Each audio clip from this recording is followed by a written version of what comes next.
She called MAGA a cult, but what happened next might shut that argument down for good. My statement/question is, would you agree/disagree that Make America Great movement, again, MAGA movement, is a cult?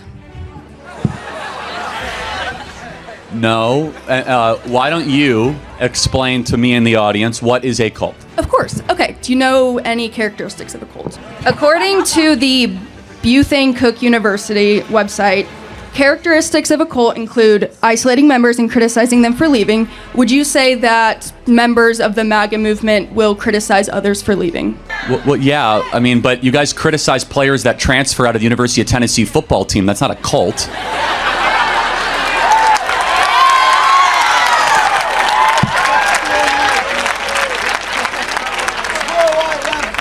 Okay, what about the absolute authoritarianism without meaningful accountability?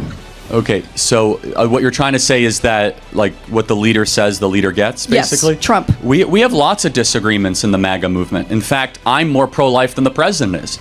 In fact, a lot of people in this audience would have differing views maybe on where the president is at on Israel or Gaza or Ukraine or Russia.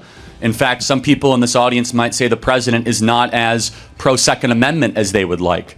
I would argue that we actually have far more intellectual diversity in the MAGA movement than your traditional Democrat Party.